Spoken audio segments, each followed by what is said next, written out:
You are listening to the Scars and Guitars podcast, and my name is Andrew Mackay-Smith. This is my conversation with a fella called Jack Nelson. He's the drummer in a band from Perth called Blackstone from the Sun. Now, the reason for the conversation is to promote the band's brand new album for 2018 called Dreamalysis. So let's have a listen to what Jack and a few of the members of his entourage, what they have to say. Here we go. I'll kick things off. Jack, welcome to the show. Dreamalysis, is that right? No, it's Dreamalysis, isn't it? I kept on getting that around when I was typing it. Autocorrect kept on interrupting me. But made up word. Dreamalysis is your new album. So now you've probably heard this a bit, okay? But what I'm hearing are the sounds of Nirvana across the album. But then I changed my mind, and I felt you guys have far more of a Pixies vibe, particularly on the cut, vice versa. Now, so many bands miss that crucial component of Nirvana's sound right across their albums, and not to mention the Pixies either. That, and mate, this is all about you here, okay? So the powerful drumming, and you get that right, really right. But on that note, tell us about the album. Thank you. It's been a long work in progress, that's for sure. It's been, I think, 2 years in the making from the very first session up until the actual release date. And It all started with Vice Versa, actually, that track you just mentioned before. We did like 2 single releases. I think 2016 maybe. Might have been like late 2015 actually. Another other one was Old as Culture. I mean, we put them both out. Mm-hmm. We thought like Old as Culture would be like the preferred song rather than Vice Versa, but it just didn't really. Yeah, it didn't pick up as well as Vice Versa, and we're like, like we both like playing both styles because they're quite different songs. Yeah, and we thought, well, this is what everyone else likes. We obviously like both things as well. Let's try and make an album with this sound. Like, it was, that was what we were going for, really. I mean, I'm a big fan of a lot of the sounds that came out of the early 90s, and I'm noticing, I'm not going to call it a retro thing because I'd never say the music that you're creating is retro, but I'm noticing the sound starting to come back a little bit. You know, as I mentioned, Pixies, a bit of that Nirvana thing, but a real sort of the rougher edges of it, not the polished edge that ended up being on Nevermind. More of the stuff that ended up on Pixies, Surfer Rosa and albums like that. So are they the bands that you would say influenced you, or is that just what I'm hearing and my interpretation of it? Well, we both like the Pixies, but not like hugely. So it's not really like a big influence on us, but Nirvana definitely is. It's Sean, the singer, his favorite band. Okay, yeah. One of my favorite bands as well. Like look at all of Dave Grohl stuff, like everything he's done really, and drumming wise. Nirvana tribute. Yeah, we literally just supported a Nirvana tribute band. How was that? Yeah, it was good. It had members of End of Fashion. Sweet. And, yeah, it was really good. I didn't know how it would go because he sounds nothing like how he does on the End of Fashion tunes, that's for sure.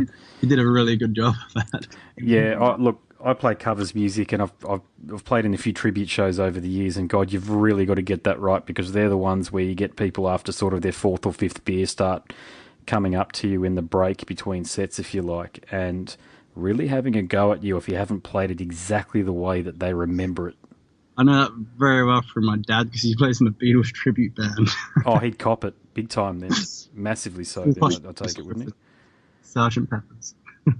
Yeah, it's always even playing covers. I being a bass player, okay, I don't really get it too much because, to be honest, most people don't really care about the bass in terms of when they're listening to it, unless you're a musician or unless it's a part of the hook, like in Pink Floyd's Money or something like that, or a song like that. But I've seen drummers in particular get absolutely punished by drunk punters.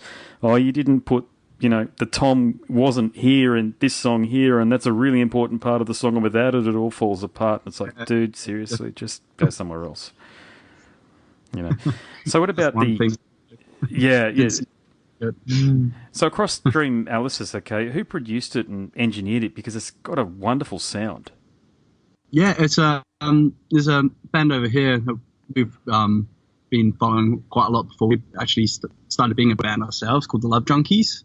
Mm-hmm. It's a singer from that, Mitch McDonald, and we've worked with him since the second EP, and then put out those 2 songs in between the EP and the album. Excuse me. And then obviously the album as well. He's done everything, and the sound quality just keeps getting better and better with each release. Well, yeah, I mean, the thing that really... I've got a new iPhone X or iPhone 10, whatever it's called, the brand new one anyway. I've listened to... What's that, sorry? I call it an iPhone kiss. Kiss, there you go. Okay, yeah, that's a good way of looking at it. Yeah, I thought it was an X, but I just bought one for my mother in the city the other day, and they said, no, it's a 10. And I thought, no, I don't think you know your own marketing. I think it is called the X. But anyway, I digress. But I listen to, because I'm busy, I've got 2 daughters, so I tend to be busy with them, jobs, the whole thing. I tend to listen to most of the material that I get. I get a ton of it, let me tell you. But I listen to it across the speakers. Now, notice the upgrade in the speaker that the iPhone, let's call it the X, or let's call it the iPhone Kiss for the sake of our discussion here. Nice. I only got that in the last 2 weeks or so. I think I've had your album for about that long, but I had an iPhone 7 Plus before that. Now, the speaker on that wasn't that crash hot, so I was listening to most things through that, and it was okay. But when I put it on through the Kiss, my God, it just jumped out of the shitty little speaker that's in that. And I'm talking in the car, I just put it in the cup holder so that it amplifies it a little bit, because in one of my cars I don't have a Bluetooth system. And the album sounds really good that way. And I think that's always been the test of an album, whether or not I'm old enough. Okay, I'm 40. God, I can't even say I'm 39 anymore. I'm 40. And I remember getting cassettes as a kid, and the best albums always sounded really good over a shitty boombox through the 80s and the early part of the 90s. Yours does as well, if I could transpose and use that methodology of thinking for 2018. It sounds wonderful through dodgy little speakers in a cramped environment. So, yeah, man, the songwriting's definitely there, and the way that it's been put together is top-notch. So you're not going to have any complaints about that, that's for sure.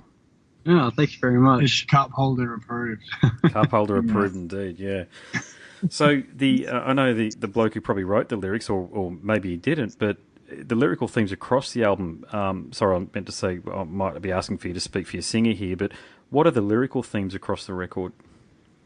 Oh, to be honest, Sean's very keeps himself a lot with the lyrics, but the single we recently put out, "Smile on the Days." It's let's just go for the whole album. He's definitely gone a bit darker that I've noticed, lyrically, than any previous releases. But the latest single, "Smile on Days," it's supposed to be that sort of idea that everyone's just smiling around without realizing that there's all these problems happening in the world. Even when they get home, they just keep this fake smile on. Well, it's not even a fake. They're just kind of in this days that they imagine everything's fine, and then it's just the realization of thinking that there's actually lots of problems, and maybe people shouldn't be so fine all the time. But that's the general gist of that one that I've got. But that's definitely something Sean would be able to go a bit more in depth with.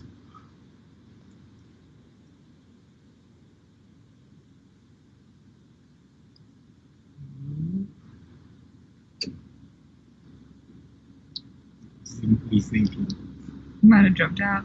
Yeah. Has it dropped out? Oh, sorry, I had you on mute. My bad. My apologies. There you go. All right. I was just saying, there's a lot of pricks in the world, isn't there? We just found out about happened in Toronto, for example. Okay, so we juxtapose just our daily commute, if you like, to dropping kids off school or going to our day jobs or what have you, and there are people that don't make it home. And we're aware of that now. So I don't know whether the world's any more or less rotten than it was, say, 200 years ago, but our awareness of it has skyrocketed, and it does have an effect. Of course, it's an obvious statement, but it does have a massive effect on the way artists such as you guys, anybody writing material, starts to approach lyrical themes. Yeah.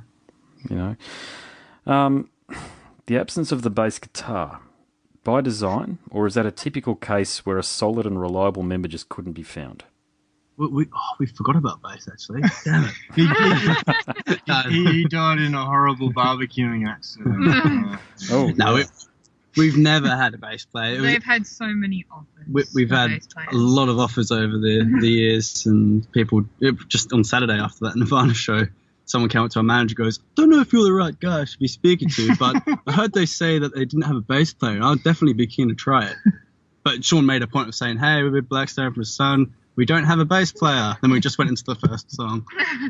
But it was by design. You know, me and Sean knew each other through high school. We were in separate bands. They both broke up. We thought, let's just try something, the two of us, see how it goes.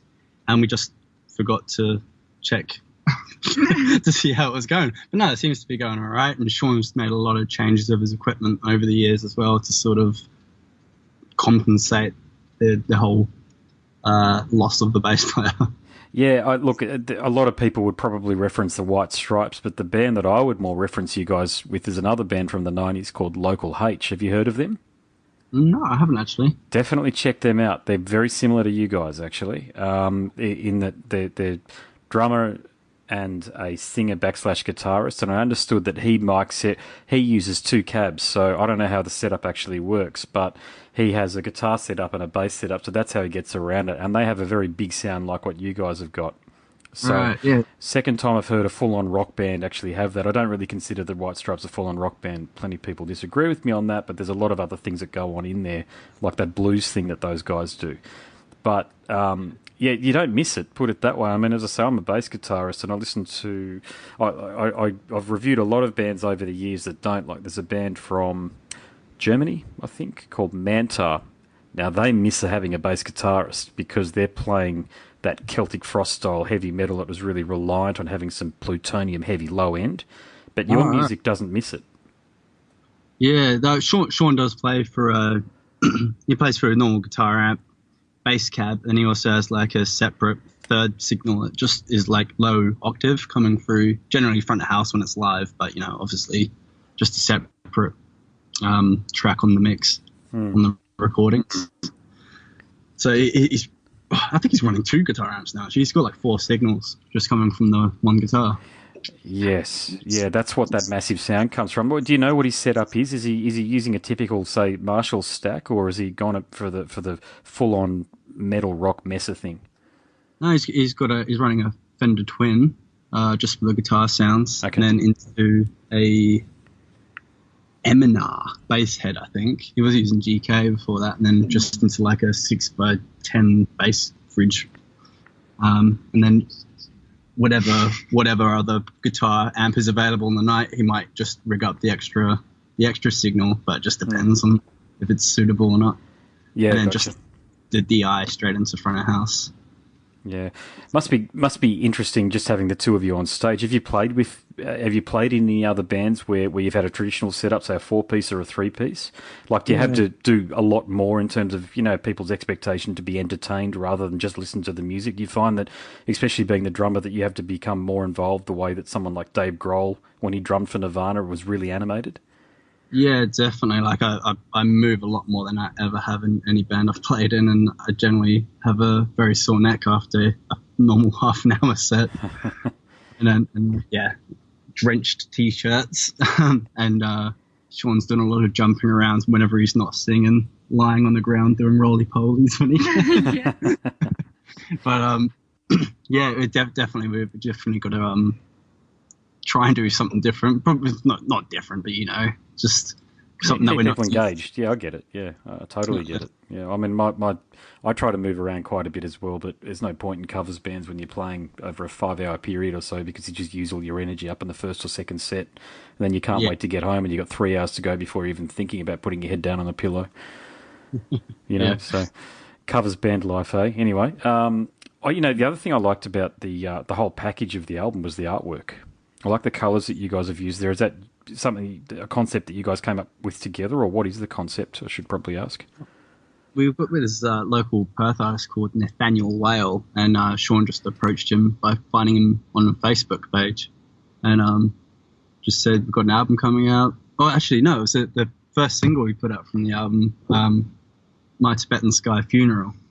There was just this picture that the artist had already drawn of this guy sitting on top of a cliff, in like a snowy sort of area, sitting the pole at the top, but it kind of fit in with the whole Tibetan theme. Yep. We ended up just getting the wording changed to My Tibetan Sky Funeral, and that became the cover art for that. And we just really liked it, and we decided to keep a sort of theme happening. So the character that you see on top of the hill on that is the character on the front cover of the album. So it looks like he's just been on this big journey, and he's found the temple, which is the album. Nice. Yeah, makes for really good T-shirts, I reckon. Yeah, well, we'll look at that. There's a lot of colours going on, so we'll have to see what we can come up with. Because I think we're ready to do another T-shirt design anyway. Yeah, wicked. Yeah, do think about it. I'm a big fan of when, especially indie artists, you really do need to give people as much opportunity. And this is the way that I frame it. You need to give as much opportunity for people to give you their money, in exchange for what they call a product or what have you. It's, I'd do it because it's some of the best artwork I've seen this year. Oh, cheers. Yeah. Well, Nathaniel will like that compliment.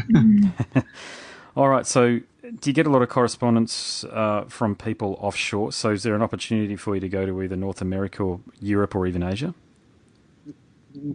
We're in talks at the moment with heading over to the UK to do maybe some festival slots in our own little circuit and possibly recording at a pretty cool place. But that's all just it's all sort of on being produced by a guy. Yeah, it looks like there's some pretty good opportunities, but we'll see what happens when we get over there, actually. But UK got our sights on. Yeah, something that, especially with your manager there in the car with you, it's spoken. Oh man, I must have done. I don't know. I'm approaching 300 interviews or so now, and only a fraction of them have been with Australian artists. To give you an idea, I interviewed Phil Collin from Def Leppard this morning, so I've had an interesting day to say the least with interviews. But yeah, he's a good guy actually, really nice, really grounded guy. All these guys who've had success generally are, in my experience. He gave up the drink and the drugs, and he's been a vegan for about 30 years or something. So, but anyway, sorry, I digress. My point would be, have you had a look at Asia? I spend a lot of time in Asia myself, and I know that there is I don't know whether I'd describe it as a market, just using commercial terms, but there's certainly an awareness of Australia's rock music over there. AC/DC is a massive band in just about every Asian country you go to. There's an awareness of it. You see bootlegged flags and AC/DC T-shirts in markets in Cambodia, for example, and they know that the band's from Australia. So my point there would be is that has there been any intent to look at the market to see if there could be an opportunity for you to go and play festivals over there or some club gigs?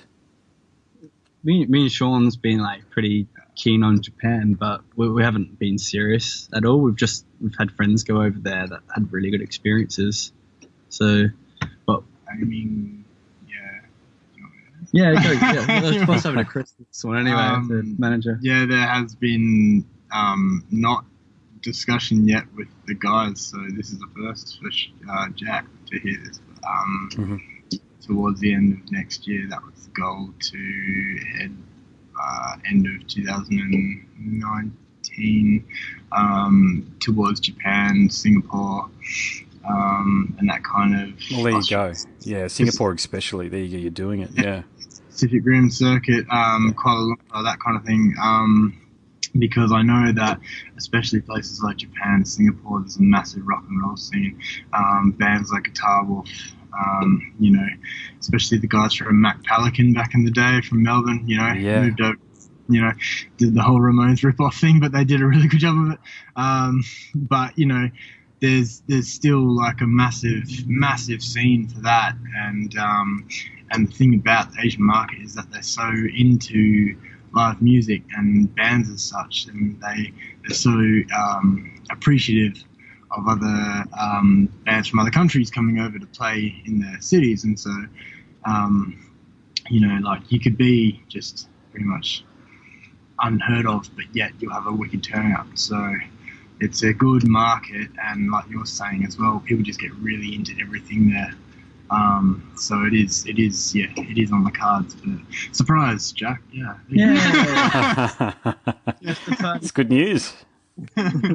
Yeah. Look. If I had, I'm a journalism student these days. Got at the ripe old age of 40, but I guess if my life had worked out a little bit differently, I'd be a promoter in Asia. And the reason I say that is because I know firsthand the demand for metal and rock bands through Asia because my wife's family are from the island of Cebu in the Philippines, and when we go over there often. Okay, last time we were over there, one of the most unlistenable death black metal bands you could ever come across, called Angel Corpse, were playing to, I don't know, maybe 1,000 people there.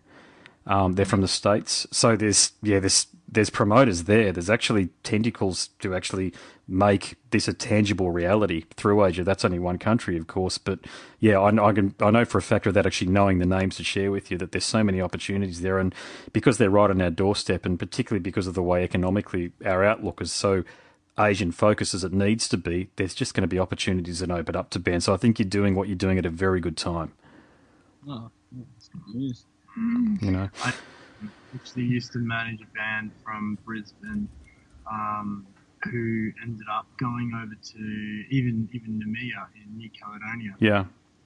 And that even was, you know, an unheard of band over there, obviously, and had a really good turnout. And I think it was a 3 or 4 day mini tour, and just the turnout for the people that were coming to shows was a weirdly higher ratio for an unheard band overseas than it was on home soil. So, yeah, it was a strange kind of thing to witness that, and especially, like Jack was saying, you know, we've got mates over here in bands. Like I think one band that's just been over to Singapore was just recently a band called Rag and Bone, who's now called New Talk. Okay. It's a WA band, and they went over for, I don't know if it was Laneway Festival related or if it was their own thing. And yeah, they had a really positive response there as well. So, yeah, it's just it's odd. It's just these emerging markets, and just trying to find somebody who's bankable, who can actually make it a reality. And look, it might be one of those things where you break even on the first trip and maybe even the second, but just building an audience over there is going to lead to something positive. I can feel it. You know that. I just think things are trending that way. And you know, the other thing is, it's a lot bloody closer to home too. It's a lot closer than North America or the UK. Yeah, you're not wrong there. You know, I'll make this my final question then. How can people get in touch with you? Obviously, there's going to be Facebook, but what other ways can people get in touch with you, and how can they listen to your wonderful album? We've got the Instagram account.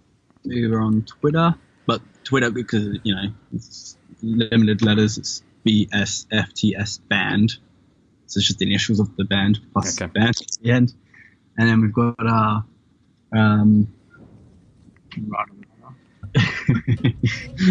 give my address out.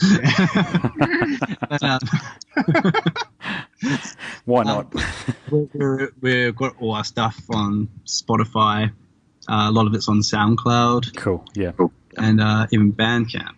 And the album's out on Friday. The album will be out in JB Hi-Fi's as well as online. Okay, so plenty of ways for people to find your music and support you guys. Yeah. Wicked. If they can't, they can try and find me and ask me. You can Google it; it'll come up. That's fine. But also Brisbane. Yeah, we'll be over in Brisbane actually We'll be in the Gold Coast on the 9th of May, and we'll be playing on the 10th, and then we're playing in Brisbane on the 11th. Oh, wicked! Where are you playing at Shark Bar in Miami? Are you in the Gold Coast? No, we're playing at the dates. Just do a dance one. No, is the Prince of Wales in Brisbane? No. Oh, they might. Oh, don't think so. I think that's Melbourne, isn't it? Prince of Wales. Never mind. We can check gig guides closer to the date. But what's the month you're coming? May. We'll actually be over there in 2 weeks. Okay. Ooh. All right. Well, no, definitely. If anybody listening wants to see the band over here, then yeah. And are you have a look at the end of April, early May? But are you playing the sunny coast as well? Are you managing to get up that far? No. That's actually in the pipeline for the next tour, which will be about mid-year, looking at Soul Bar, Sunshine Coast. Okay, so, all right. But 11th of May at the Prince of Wales in Brisbane, and then also the 10th of May, which is at the Parkwood in the Gold Coast. Parkwood, okay, gotcha. Yeah, I might actually go to that one, mate, so I might be able to catch up at that one. Oh, nice. There'll be records for sale. Yeah, we've got our limited blue run of blue vinyls. Sky blue. Sky Blue. There you go. Oh, wicked. The two. I'm a bit retro with this, but I like listening to cassettes and I love listening to vinyl these days, especially 180 gram vinyl. The sound of it, that analog, the authenticity of the music, the way it just comes from the needle through a great pair of speakers is unreal. So I might even invest in that vinyl when I catch up. Yeah, we'll have them with us. Cool. While we're on here, I might as well say, the Brisbane show at the Prince of Wales is with a band from Brisbane called Pablo, Die for Mushies and Heart Eater. Okay. And the Parkwood, I'm looking at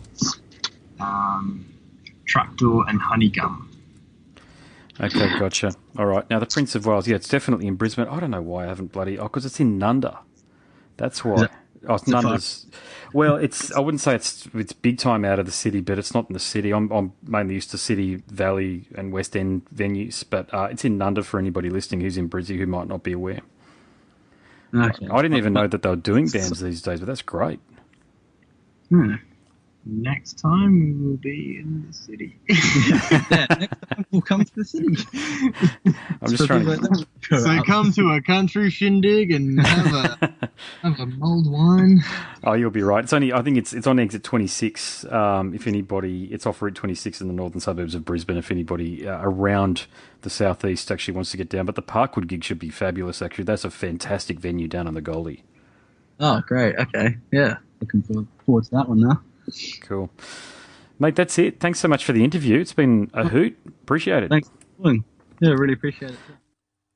My name is Andrew Mackay-Smith and I host the Scars and Guitars podcast. That was my conversation with Jack Nelson and some of his entourage. Jack's from the band Blackstone from the Sun. Thank you so much for listening.